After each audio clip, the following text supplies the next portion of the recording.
दोस्तों, मेरा नाम है कुमकुम बिनवाल। कोरोना वैक्सीन के मामले में सिंगल डोज और डबल डोज मिलाकर 100 करोड़ का आंकड़ा देश ने पूरा कर लिया तो अंजना ओम कश्यप, चित्रा त्रिपाठी और अमीश देवगन जैसे एंकरों ने जिस तरह मोदी जी की शान में ट्वीट किए, वो शक पैदा करता है कि कहीं उन्हें कोई स्पेशल होमवर्क तो नहीं दिया गया था। अंजना ओम कश्यप जैसे व्हाट्सएप यूनिवर्सिटी के प्रचार करने वाले एंकरों को आईना दिखाते हुए डॉक्टर अविरल वत्स ने कहा, भारत को 100 करोड़ वैक्सीनेशन का आंकड़ा छूने पर बधाई। भारत ये आंकड़ा छूने वाला दुनिया का पहला देश है। ये गलत जानकारी है क्योंकि चीन का आंकड़ा 203 करोड़ का है। चीन का डबल डोज वैक्सीनेशन में पॉपुलेशन कवरेज 82% का है, जबकि भारत का 21% का है। डबल डोज सिंगल डोज की बजाय कहीं ज्यादा प्रोटेक्टिव होता है। हम अभी बहुत पीछे हैं। अंजना बहन तो बोल गई कि भारत 100 करोड़ वैक्सीन लगाने वाला पहला देश बन गया, जबकि कॉमन सेंस की बात है दोस्तों कि 100 करोड़ वैक्सीन तो 2 ही देशों में लग सकती है, भारत और चीन, क्योंकि जनसंख्या ही इन 2 देशों के पास है और चीन ने तो कब का 100 करोड़ का आंकड़ा पार कर लिया था। बाकी देशों की जनसंख्या ही इतनी है नहीं तो 100 करोड़ वैक्सीन उन्हें लगेगी कैसे। खैर, बीजेपी के नेता दोनों डोज मिलाकर 100 करोड़ होने पर इसे पीएम मोदी की त्याग और तपस्या बता रहे हैं, लेकिन क्या वाकई ऐसा है? दोस्तों, आपको याद होगा सुप्रीम कोर्ट में खुद मोदी सरकार ने कहा था, बकायदा माना था कि उसने वैक्सीन की रिसर्च पर 1 रुपया खर्च नहीं किया है।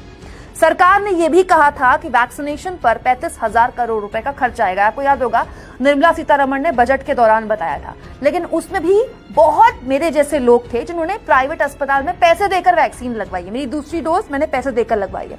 फिर भी चलिए मान लिया वैक्सीनेशन पर 35,000 करोड़ रुपए खर्च आया, तो क्या मोदी सरकार ने अपनी जेब से ये पैसा दिया या फिर मोदी सरकार के मंत्रियों और बीजेपी सांसदों ने फंडिंग की? हकीकत यह है दोस्तों कि पिछले 1 साल से जो पेट्रोल और डीजल पर एक्साइज ड्यूटी के रूप में मोदी सरकार ने करीब 2,95,000 करोड़ हमसे वसूला है, वहीं से आया है पैसा। यानी आपने और हमने जो महंगा पेट्रोल डीजल डलवाया है ना, उसकी वजह से वैक्सीनेशन अभियान का खर्चा निकला है। तो मोदी सरकार इसे अपनी उपलब्धि कैसे बता रही है, इसमें अपना गुणगान कैसे कर रही है? देश के नागरिकों का धन्यवाद करना चाहिए था। खैर, वो तो होने से रहा। तो कुल जमा बात यह, इसमें मोदी जी की कोई तपस्या या त्याग नहीं है, ना ही जनता पर 32 रुपए 33 रुपए पर लीटर टैक्स लगाना कोई बहुत बड़ी चाणक्य नीति है कि मोदी जी को हम धन्यवाद करें।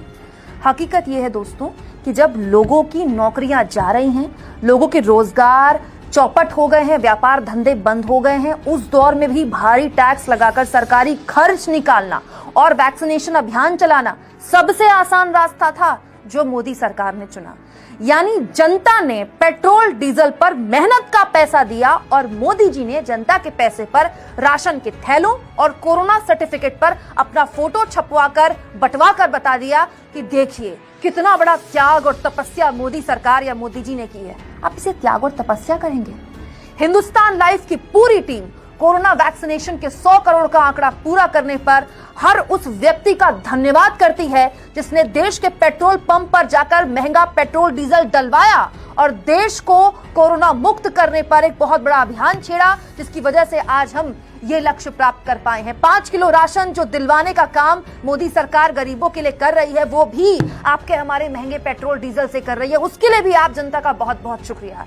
इसके साथ साथ दोस्तों फिर मैं आपको याद दिला दूं, ये जो 100 करोड़ वैक्सीनेशन का आंकड़ा है, क्या वाकई मोदी जी की त्याग और तपस्या का नतीजा है? मैं चाहती हूं कि आप इस मुद्दे पर कमेंट बॉक्स में बताएं, अपनी राय दें, क्योंकि इस तरह के मुद्दों पर अपनी राय रखना ही दिखाता है कि आप अपने आसपास हो रही सामाजिक और आर्थिक हालातों पर किस तरह का विमर्श रखते हैं। हमारा ये प्लेटफॉर्म लोकतांत्रिक है, इसीलिए आपकी राय और आपके कमेंट्स का हमें इंतजार रहता है। इसके साथ साथ इस वीडियो के डिस्क्रिप्शन लिंक में आपको ज्वाइन बटन का भी एक ऑप्शन दिख रहा होगा। उस ज्वाइन बटन के साथ हमें थोड़ी मदद आप कर सकते हैं दोस्तों। आजाद पत्रकारिता में थोड़ी मदद हमें बहुत बड़ा बल देगी।